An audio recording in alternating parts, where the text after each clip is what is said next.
मित्रांनो फायनली आपण आहे ना आपल्या मित्रापाशी पोहोचलेलो आहे. खूप दिवसानंतर आलेलो आहे नाही का. तर आता तुम्ही त्याचे एक्सप्रेशन बघा फक्त. मी आता चाललोय दुकानात. क्या बोलते हो जे? अरे बाप रे भाई, ऋषी इथे कसं काय रे? क्या बोलते हो? आहे यार मिलने को क्या करते हैं? ब्लॉग्स बनवत आहे. बघू शकताय मित्रांनो त्याचे एक्सप्रेशन पण तुम्ही, कारण मी खूप दिवसानंतर भेटलो नाही का. मला यकीनच नाही होते. माझ्या मित्राचं हे शॉप आहे शिंदे बाळशाला. तुम्ही कधी पण व्हिजिट करू शकते. तुम्हाला सर्व वस्तू भेटतील नाही का इथं. आणि हा रॅपर पण आहे ऍक्च्युली. युट्यूबला याचं चॅनल पण आहे मॅनोज जे म्हणून. कधी पण बघू सर्च मारू शकताय तुम्ही. चला मित्रांनो भेटू थोड्याच वेळात आता. हाय गाईज, सो खूप वर्षानंतर भेट झाली. माझं नाव मॅनो जे, रॅपर ओ जे आणि रुद्रा फायर म्हणजे खरंच तो फायर आहे. त्याची पर्सनॅलिटी एकदम भारी आणि खूप लोकांची मदत केलेली आहे त्यांनी लाईफमध्ये. त्याच्याबद्दल जेवढी तारीफ केली आहे तेवढी कमी आहे. सो आज आम्ही खूप वर्षा अगोदर तेच डिस्कस करत होतो ना आपण. खूप वर्षा अगोदर पासून आम्ही डिसाईड केलं होतं की बिझनेसमध्येच उतरायचं. बिझनेस काय खूप चांगला आहे. पेशन्स ठेवायला लागतं, डोक्यावर बर्फ आणि तोंडावर साखर ठेवायला लागते आणि त्याच्यामध्येच बिझनेस भारी होतो. आणि ते तर भारीच जमतं रुद्रला पण आणि मला पण. मी रुद्र म्हणतो त्याला. ऋषी ब्लॉग्स आहे आय नो, बट मी त्याला रुद्र बोलतो. माझ्या लहानपणापासून मी त्याला रुद्रच म्हणतो. आणि बाकी तू काय म्हणत होतस? फक्त माझं म्हणणं एवढंच आहे मित्रांनो, बिझनेस पण जर तुम्ही करत असतील ना बरोबर, तर आपली जमीन वगैरे विकून बिझनेस करू नका. कारण काय ती आपली माती किती पण काय झालं बरोबर आहे का नाही? बरोबर. आज हे बिझनेस करता करता मी आज स्वतःचं दुकान उभं केलंय शिंदे गावामध्ये. स्टेशनरी, स्कूल बॅग्स आणि गिफ्टचं सामान आहे.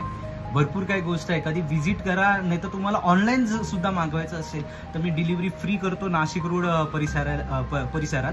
आणि बघायला गेलं तर रुद्रचं म्हणजे ऋषीचं जे फायर सिस्टमचा बिझनेस आहे तो इतका सही चालतोय. ओव्हरऑल नाशिकमध्ये फायर एक्सटिंग्विशर तो सप्लाय करतोय है ना. आणि मला एक म्हणजे माझे पर्सनल एक सजेशन आहे की प्रत्येकाच्या घरात एक फायर एक्सटिंग्विशर असलंच पाहिजे. एमर्जन्सीमध्ये आणि आपत्कालीन वेळेस आपल्याला मदत होते. आणि एकदम बोलतात की किती पण आग लागू दे, किती कशी आग असू दे, तर तो तर एक्सप्लेन करेलच. आता एवढी माहिती नाही मला, पण तो नक्कीच चांगला डेमो देईल आपल्याला. तू डेमोचा व्हिडिओ बनवलाय का? बनवलेले खूप सारे. ओके, नक्कीच. तर डेमोचे व्हिडिओज पण आहे. कुठल्या कुठल्या प्रकारची आग असते आणि कुठल्या कुठल्या प्रकारचे फायर एक्सटिंग्विशर्स असतात. तर माझं म्हणायचं एकच आहे की काळजी घेतलेली खूप हे बोलतात ना की प्रॉब्लेम व्हायच्या अगोदर काळजी घेतलेली बरी आहे. कारण मित्रांनो आता हा जे काही बोलला एवढं, कारण यांनी पण मला बघितलेलं अगोदर. कारण मी पण पुण्यात जेव्हा होतो तेव्हा माझ्या फायरमध्ये हा फेस पूर्ण जळलेला आहे वन साईड. व्हिडिओमध्ये मी तो फोटो पण टाकणार आहे जेणेकरून तुम्हाला पण कळेल नाही का. नक्की, बरोबर आहे की नाही? म्हणजे एक भीषण आग लागली होती एका ठिकाणी. 4 लोकांना वाचवलं रुद्राने. आणि ते वाचवता त्याच्या तोंड पूर्ण जळून गेलं होतं. म्हणजे त्याला बोलता सुद्धा येत नव्हतं. तो इतका पॅरालाइज झाला होता एक प्रकारने. त्याची पूर्ण बॉडी पॅरालाइज झाली होती. इतका ओरडायचा म्हणजे ते मला आठवलं तर भीतीच वाटते. म्हणजे अंगाला काटाच येतोय. म्हणजे खूप ओरडायचा तो.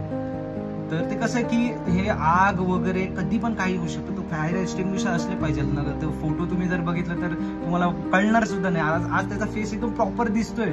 आणि तो काही म्हणजे किती वर्ष आले? मिनिमम 5-1 वर्ष झाले. ते 1 वर्ष त्यासाठी कसा गेला, तो किती पेनफुल होता तो तुम्ही तो फोटो बघणारच, तुम्हाला कळेलच.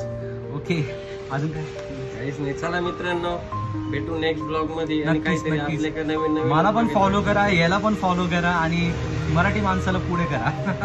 कारण आपला भाऊ जो आहे हा रॅपर आहे.